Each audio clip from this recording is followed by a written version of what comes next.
मेरा नाम एसपी अर्जुन है। ये बात आज से 3 साल पहले की है। एक ऐसा केस जिसने मेरे होश उड़ा दिए, मेरी नींदें छीन ली और मेरे परिवार की भी जान खतरे में डाल दी। मैंने जिंदगी में बहुत केस सुलझाए हैं, मर्डर, ब्लाइंड केस, अपहरण, गैंगस्टर, लेकिन जो कुछ उस केस में हुआ वैसा मैंने कभी नहीं देखा था। अब जब भी उस जगह का नाम सुनता हूं या उस फाइल की तस्वीरें देखता हूं, मेरी रीढ़ की हड्डी तक सिहर जाती है। वो जगह थी हिमाचल प्रदेश का शिवनारा गांव। शहर से करीब 50 किलोमीटर दूर, पहाड़ियों और घने जंगलों के बीच एक वीरान इलाका। एक ऐसा गांव जहां लोग आज भी सूरज ढलने से पहले दरवाजे बंद कर लेते हैं। गांव के पास ही था सेंट थॉमस बोर्डिंग स्कूल, एक पुराना अंग्रेजों के जमाने का स्कूल। पत्थरों से बनी 3 मंजिला इमारत, ऊंची दीवारें और भीतर एक ऐसा सन्नाटा जो चीखता नहीं, बस निगल जाता है। मुझे वहां एक अजीब और अनसुलझे केस के लिए बुलाया गया था, जो शुरू हुआ एक लापता रिपोर्टर से। लेकिन जैसे जैसे मैंने जांच आगे बढ़ाई, मुझे पता चला वहां सिर्फ रिपोर्टर ही नहीं, बच्चे भी खोए थे। वहां तो रूहें गायब थी। कहते हैं कभी कभी कुछ जगहें वक्त के साथ पुरानी नहीं होती, बल्कि और ज्यादा जिंदा हो जाती है। वो दीवारें जो पहले सिर्फ ईंटों से बनी थी, अब चीखों से भर चुकी है। और उन गलियारों में जो गूंजती थी मासूम हंसी, वहां अब सिर्फ सिसकियां सुनाई देती हैं।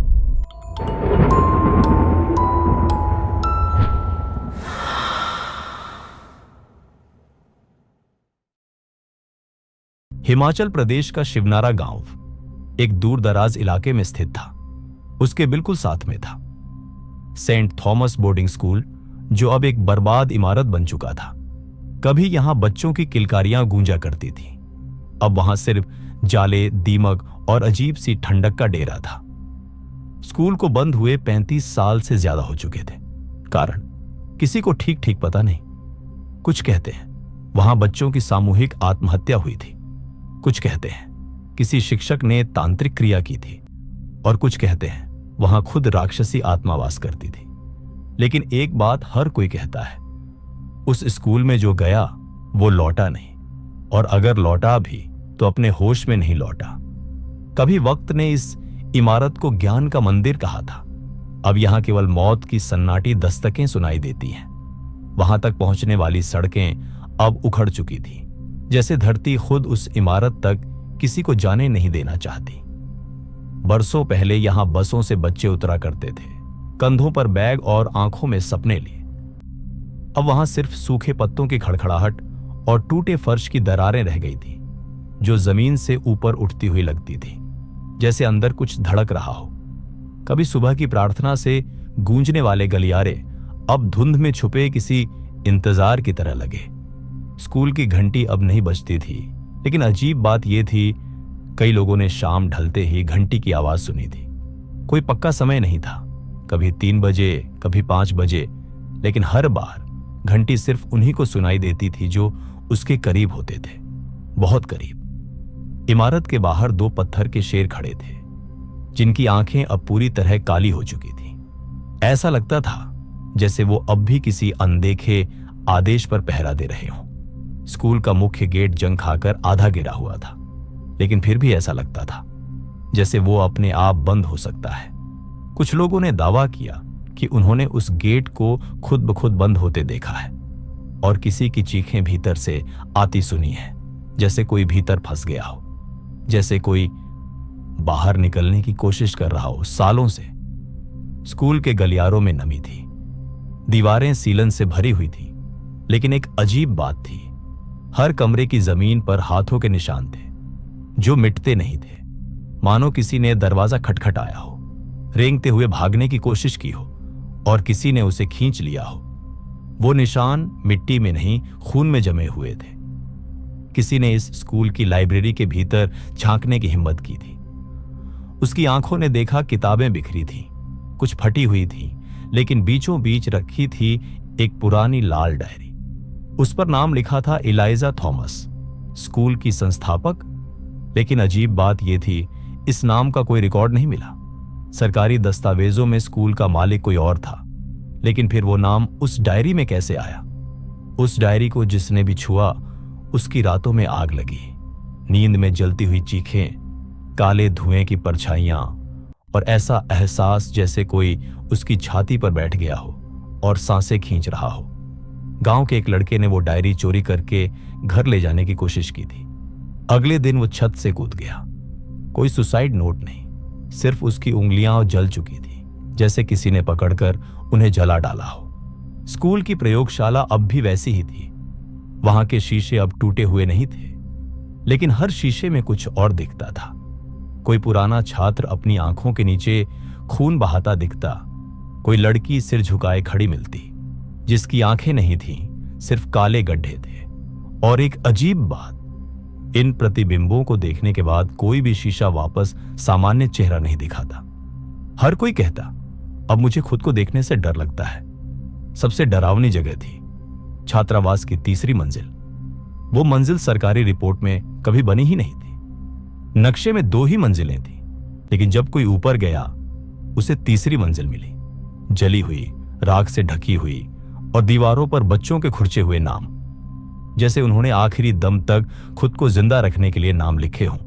लेकिन एक नाम ऐसा था जो सबसे ज्यादा लिखा गया था, रफीका। हर कोने में यही नाम, कभी छोटे अक्षरों में, कभी बड़े, कभी खून से, कभी कोयले से। कौन था रफीका? एक छात्र, एक शिक्षक, एक आत्मा। लोगों ने कोशिश की पता लगाने की, लेकिन कोई सरकारी रिकॉर्ड उस नाम से मेल नहीं खाता। फिर एक रात गांव का एक बुजुर्ग बोला, रफीका कोई इंसान नहीं, वो भूख है। वो उस स्कूल की भूख है। मासूम बच्चों का दर्द उसका खाना है। वो जितना खाता है उतना बड़ा होता जाता है।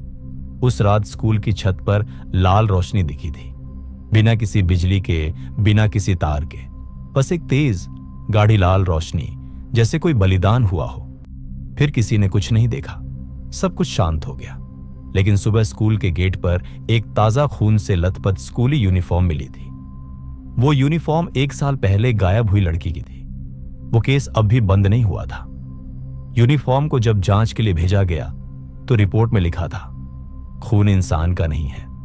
और उस दिन से अब तक कोई भी उस स्कूल के पास नहीं जाता, न पुलिस, न सरकार, न लोग। लेकिन कहते हैं उस स्कूल की घंटी अब भी बजती है, हर साल ठीक उसी तारीख को जब स्कूल पहली बार खुला था, 13 जून। आज 13 जून है और कोई फिर से अंदर गया है।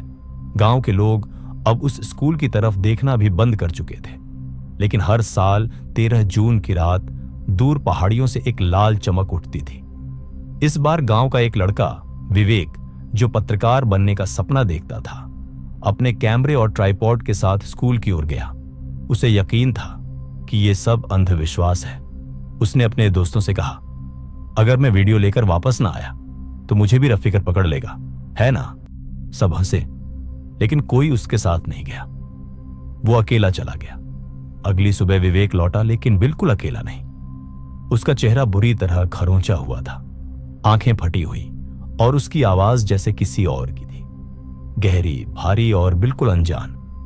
वो सीधा अपने कमरे में चला गया, किसी से कुछ नहीं कहा।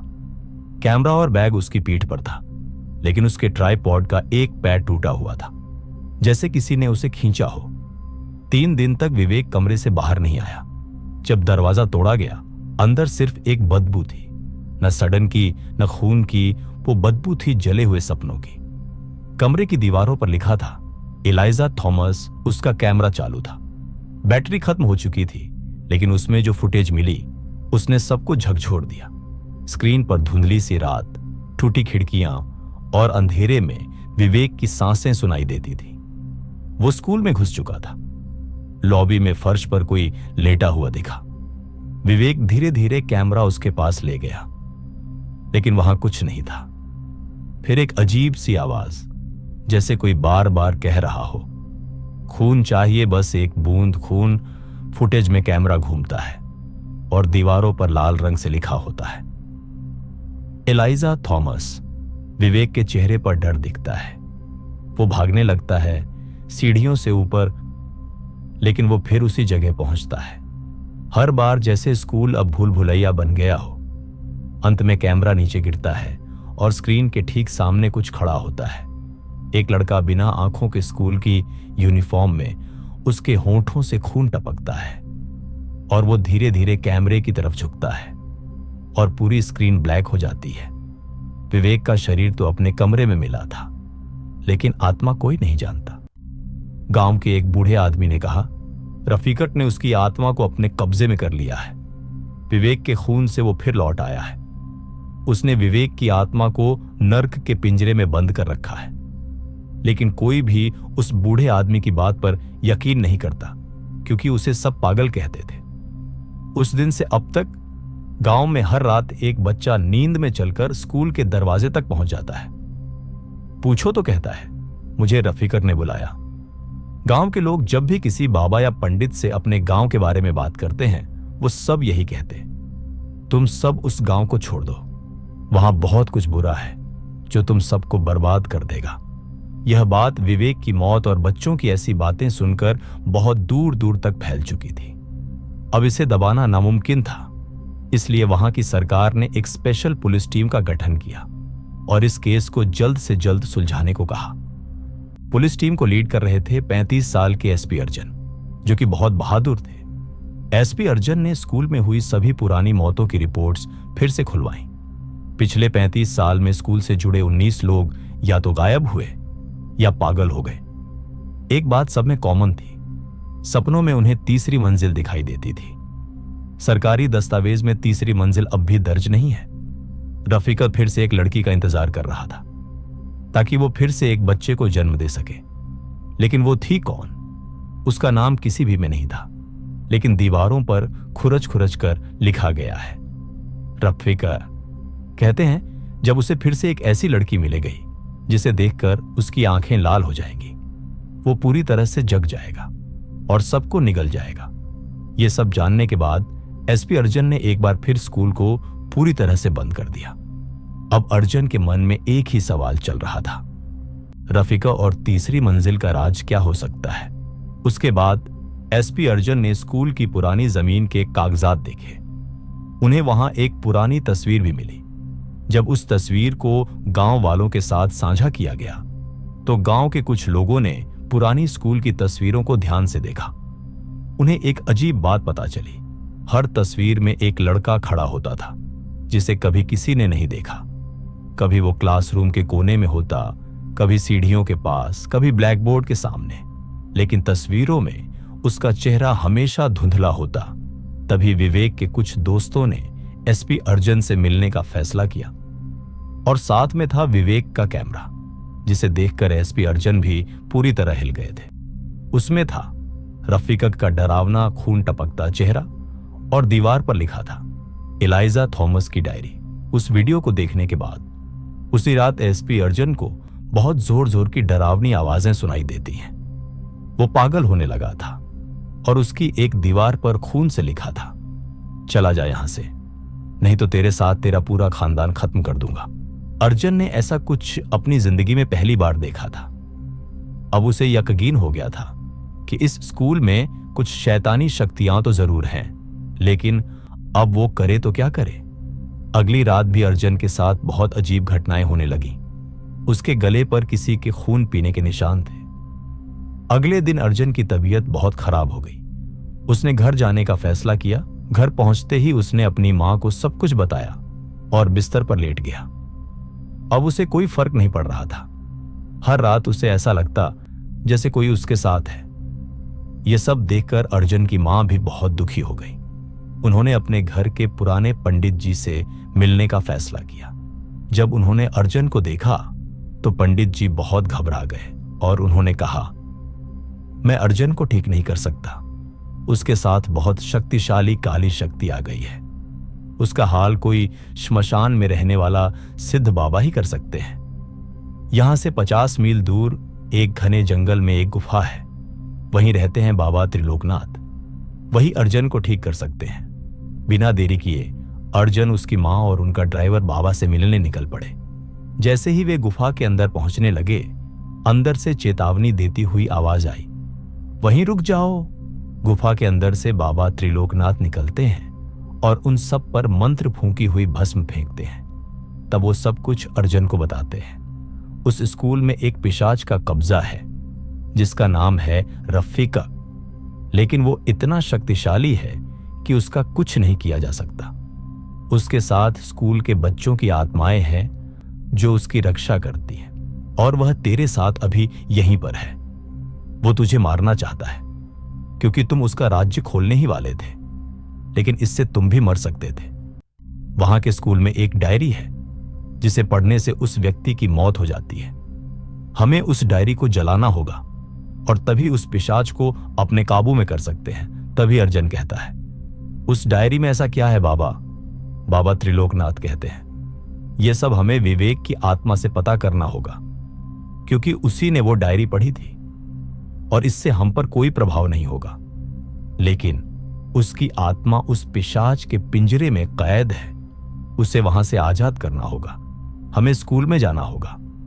इसके बाद बाबा अर्जुन को एक रुद्राक्ष के साथ छोटा सा त्रिशूल माला में डालकर देते हैं और कहते हैं, यह तुम्हारी रक्षा करेगा। फिर अर्जुन बाबा के साथ स्कूल की ओर चल पड़ते हैं। गांव वाले सब वहां थे। स्कूल के बाहर ही बाबा ने एक छोटा सा अनुष्ठान किया और विवेक की आत्मा को जोर से आवाज लगाई, विवेक, तुम्हें हम सबकी मदद करनी होगी। तुम ही आखिरी उम्मीद हो। मैं तुम्हें मां तारा की कुछ शक्ति प्रदान करता हूं जिससे तुम वह पिंजरा तोड़ पाओगे और उस पिशाच को भी पता नहीं चलेगा। जैसे ही बाबा ने अनुष्ठान का आखिरी मंत्र पूरा किया, विवेक उस पिंजरे से आजाद हो गया और बाबा के सामने हाथ जोड़कर खड़ा हो गया। तब बाबा ने पूछा, उस डायरी के बारे में सब बातों क्या है? उसमें क्या लिखा है? तब विवेक की आत्मा उस डायरी के बारे में बताना शुरू करती है। उस डायरी में लिखा था, मैं हूं इलाइजा थॉमस। 1901 में मैंने इस स्कूल की नींव रखी थी, सेंट थॉमस मिशन स्कूल। मेरे पास दौलत थी, इज्जत थी, नाम था, पर वो चीज नहीं थी जिसे लोग खूबसूरती कहते हैं। हर कोई मेरी मुस्कान से डरता था और मेरी आंखों में झांकते ही दूर हट जाता था। मुझे किसी ने चाहा नहीं। और फिर एक रात मैं भटकते भटकते इस जंगल में पहुंची। वहां वो मिला, एक आदमी, या शायद कोई आदमी नहीं। वो किसी पिशाच जैसा दिखता था, लंबा, सांवला, आंखें चमकती थीं जैसे लाल अंगारे। उसने मुझसे कहा, मेरा नाम रफीकट है। मैं तुझे दुनिया की सबसे सुंदर औरत बना सकता हूं, पर कीमत चुकानी होगी, खून से। उसने मुझसे कहा कि जब भी मुझे खून की प्यास होगी, मुझे खून चाहिए होगा। जिस दिन मुझे खून नहीं मिला, वो मेरी आखिरी रात होगी। उसके बाद स्कूल में बच्चों के साथ अजीब अजीब चीजें होने लगी।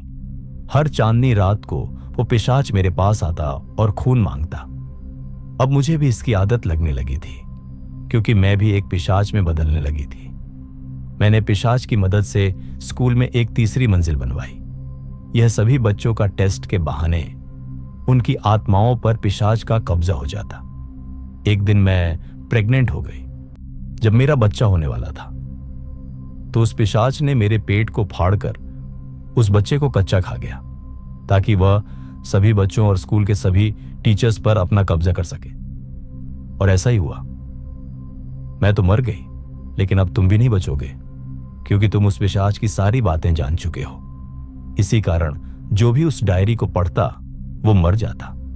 लेकिन नीचे छोटे छोटे अक्षरों में लिखा था, अगर कोई आत्मा इसे किसी बाबा या किसी और को बोलकर सुनाएगी तो यह डायरी अपने आप भस्म हो जाएगी। जैसे ही वो डायरी की बातें विवेक की आत्मा ने बाबा त्रिलोकनाथ को बताई, तो बाबा जोर से हंसने लगे, क्योंकि जो डायरी में छोटे अक्षरों में लिखा हुआ था वो अब पूरा हो चुका था। विवेक एक आत्मा बनकर यह सब सुना रहा था, और उसी वक्त स्कूल की लाइब्रेरी में जहां वो डायरी पड़ी हुई थी, वहां एक भयंकर आग लग जाती है, जिससे पिशाच तिलमिला उठता है। बाबा त्रिलोकनाथ अब सब समझ चुके थे। वो कहने लगे, इसका मतलब है अब उस पिशाच को पूरी तरह से आजाद होने के लिए एक लड़की का खून चाहिए। और बाबा त्रिलोकनाथ एक भयंकर हंसी के साथ हंसते हैं। फिर कहते हैं, पिशाच को धोखा देने के लिए एक पिशाचिनी को बुलाना होगा। उसके लिए एक श्मशान का तांत्रिक अनुष्ठान करना होगा। इसके बाद बाबा त्रिलोकनाथ ने अकेले श्मशान में जाने का फैसला किया। सब गांव वाले और अर्जुन वहां से चले गए। बाबा त्रिलोकनाथ चल पड़े श्मशान की ओर। जैसे ही वो जाने लगे, एक छोटे बच्चे की आत्मा बार बार बाबा त्रिलोकनाथ को तंग करने लगी और कहने लगी, ओ बूढ़े, चला जा यहां से, तू भी मर जाएगा। बाबा को बहुत गुस्सा आता है। बाबा उसे चेतावनी देकर कहते हैं, तुम रोक रहे हो मुझे, तुम रुको अभी। बाबा ने एक मंत्रोच्चारण किया और उनके सामने कच्चा कलवा प्रकट हो गया। उसे देखकर बच्चों की आत्माएं पहले से ही चीखने लगीं। बाबा त्रिलोकनाथ ने कहा, क्यों, क्या हुआ? अभी तो मैंने कुछ किया ही नहीं। बाबा ने कच्चे कलवे को आदेश दिया, यहां जितने भी बच्चों की आत्माएं हैं उन सबको बंदी बना लो, और जो बच्चे अच्छे हैं उन्हें कोई भी यातना मत देना, लेकिन जो उस पिशाच के गुलाम हैं उन्हें उचित दंड देना, जब तक मैं अपना अनुष्ठान पूरा न कर लूं। फिर बाबा श्मशान में आते हैं। सबसे पहले वो नदी में स्नान करते हैं, फिर निर्वस्त्र होकर गले में नरमुंडों की माला डालकर बैठ जाते हैं। उनके पास रखी होती है कामपान तेल, मानव खोपड़ी, रजस्वला स्त्री का रक्त, श्मशान तुलसी और चक्रव्यूह बेल, श्मशानी अग्नि का कोयला, नागिन के छिलके और पसीने की मिट्टी, काला कमल का फूल, श्मशान दीप, रक्त सिंचित मोर पंख, काली बकरी का ताजा खून। इन सारी सामग्रियों को एक साथ इस्तेमाल करना होता है, वरना पिशाचिनी की आत्मा अनियंत्रित होकर बाबा पर उल्टा वार कर सकती थी। पूरा श्मशान शून्य की तरह मौन था। हवा नहीं, आहट नहीं, सिर्फ राख की महक और अधजली चिताओं की धीमी सी सुलगन। रात के 12 बज रहे थे और तभी श्मशान की एक वीरान चिता के पास त्रिलोकनाथ बाबा ने अपनी जटाएं खोल दी। उनकी आंखों में रक्त की लकीरें थीं और ललाट पर भस्म लगी थी। वो एक गोल घेरे में खड़े थे, जिसे उन्होंने श्मशान तुलसी और चक्रव्यूह बेलों से बांधा था। चारों ओर जली हुई मानव चर्बी से बने श्मशान दीपक जल उठे। उनकी कांपती लौ जैसे किसी अनदेखी आत्मा को बुला रही हो। अनुष्ठान प्रारंभ हुआ। त्रिलोकनाथ ने सबसे पहले मानव खोपड़ी में रक्त भरा। उन्होंने खोपड़ी को मध्य में रखकर मंत्र फूंका, ओम नमकालिनी पिशाचिनी स्वाहा। चारों दिशाओं में जली बत्तियां कांपने लगीं। फिर उन्होंने निकाला कामपान तेल, चारों ओर उसकी बूंदें छिड़की। तेल जमीन पर गिरते ही भाप बन गया और हवा में एक स्त्री हंसी गूंज उठी, कामुक, ललचाई हुई मगर शैतानी। त्रिलोकनाथ मुस्कुराए, अब तू आएगी। अब अग्निकुंड जलाया गया। श्मशानी कोयले, नागिन के छिलके और रजस्वला स्त्री का 7वां रक्त उसमें अर्पित किया गया। जैसे जैसे मंत्र बढ़े, अग्निकुंड से काले धुएं की परछाइयां उठने लगीं। इनमें एक चेहरा बन रहा था, नग्न, खूबसूरत, मगर आंखें काली आग जैसी। वो थी कामुक पिशाचिनी। अचानक हवा ठहर गई, आसमान में बादल गरजे और वहां अग्निकुंड के ऊपर आ खड़ी हुई। नग्न देह, लहराती जटाएं, काली आंखें और पूरा शरीर चिता की भस्म और रक्त में सना हुआ। वो धीरे से बोली, मगर आवाज नहीं थी, सिर्फ त्रिलोकनाथ के कानों में गूंजा, क्यों बुलाया है मुझे, बता। त्रिलोकनाथ ने उसके पैरों में काला कमल अर्पित किया और चिल्लाए, मां ललिता योगिनी की आज्ञा से मैं तुम्हें आदेश देता हूं। उस स्कूल में एक पिशाच रहता है जिसने बहुत मासूम बच्चों का खून पिया है। उसे स्कूल से बाहर निकालकर यहां मेरे पास लेकर आ। उसके साथ कामुक रासलीला कर, एक सुंदर लड़की बनकर जा और उसे अपने कामुक शरीर में फंसाकर यहां लेकर आ। तेरी मदद मेरा कच्चा कलवा पहले से ही कर रहा है। जैसे ही वह आगे बढ़ी, उसका धुएं से बना शरीर धीरे धीरे एक अत्यंत सुंदर और रहस्यमयी युवती में बदलने लगा। उसकी चाल में ऐसा सम्मोहन था जैसे हवा भी रुककर उसे देखना चाहे। वह स्कूल के खंडहरों में पहुंची। पिशाच, जो वर्षों से इस स्कूल में मासूम बच्चों के रक्त से अपनी भूख मिटा रहा था, उसने जैसे ही उस स्त्री को देखा, उसकी काली आंखें लाल हो गईं। वह स्त्री धीमे धीमे आगे बढ़ी। उसकी आंखों में एक रहस्यमयी मुस्कान थी। उसके होंठों से एक धीमी फुसफुसाहट निकली, तुमने सबका खून पिया, अब तुम्हारी प्यास मैं हूं। पिशाच उसके पास आया, उसके चारों ओर घूमने लगा। वह उसे छूना चाहता था, लेकिन हर बार उसका हाथ धुएं से फिसल जाता। पिशाचिनी ने अपने माथे पर काले रक्त से एक मंत्र लिखा और उसी क्षण उसकी आंखें काली आग में बदल गईं। उसके हाथों से तांत्रिक धागे जैसे ऊर्जा के बंधन निकले और पिशाच के चारों ओर लिपट गए। पिशाच समझ गया, लेकिन अब देर हो चुकी थी। उसने छटपटाना शुरू किया, लेकिन उस मोहक स्त्री ने अपने धुएं से बने आंचल से उसे बांध लिया। अब चल, तू मृत्यु का स्वाद छक चुका है, अब तंत्र की आग में जलना तेरा भाग्य है। श्मशान में अग्निकुंड जल रहा था। चारों दिशाओं में रुद्राक्ष, हड्डियां और रक्त से बने यंत्र बिछे थे। बाबा त्रिलोकनाथ ने अपनी काली माला को पकड़ा और मंत्र बोलने लगे। ओएम छिन्नमस्ता महातांत्रिका पिशाच बंधिनी स्वाहा। पिशाचिनी ने पिशाच को अग्निकुंड के बीचों बीच फेंक दिया। जैसे ही उसका शरीर अग्नि के पास गया, वह चीखने लगा, लेकिन कोई भी आवाज बाहर नहीं निकली, जैसे उसकी आत्मा जकड़ी जा चुकी हो। बाबा ने त्रिशूल उठाया और रक्त की एक बूंद पिशाच के मुंह पर टपकाई। अब तू यहीं रहेगा। मंत्रबद्ध, अग्निबद्ध और कालबद्ध। स्कूल का मुख्य द्वार सूर्योदय से ठीक पहले का समय, अंधेरे और प्रकाश के बीच की विभाजन रेखा। बाबा त्रिलोकनाथ ने अपने शिष्यों और गांव के कुछ वरिष्ठ साधकों को बुलाया। स्कूल के गेट पर एक काले कपड़े से ढंका चौरस चबूतरा बनाया गया। चारों दिशाओं में तांत्रिक रक्षा रेखाएं खींची गईं, अभिमंत्रित हल्दी, भस्म, लाल चावल और काले रेशमी धागों से। बीच में रखा गया था मां ललिता योगिनी का तांत्रिक प्रतीक, एक मुकुटधारी देवी जिनकी 3 आंखें थीं, एक वर्तमान की, एक अतीत की और एक जो आने वाले हर खतरे को जला सकती थी।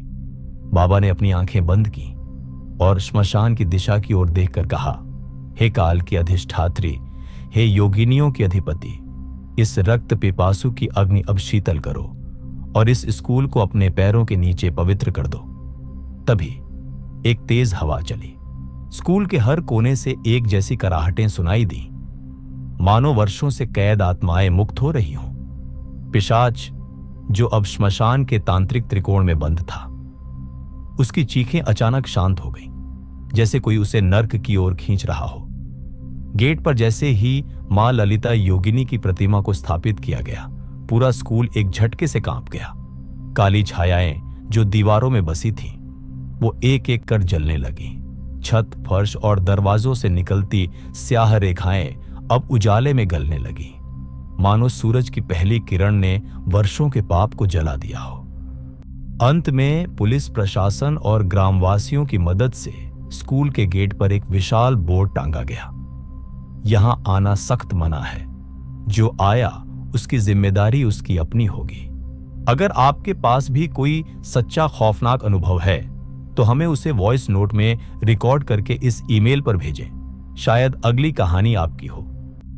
इस डरावनी रात का अंत यहीं होता है, लेकिन कहानियां अभी बाकी हैं। वीडियो को लाइक करें, अपनी सिहरन हमारे साथ कमेंट में बांटें और अगली खौफनाक कहानी से पहले चैनल को सब्सक्राइब जरूर करें।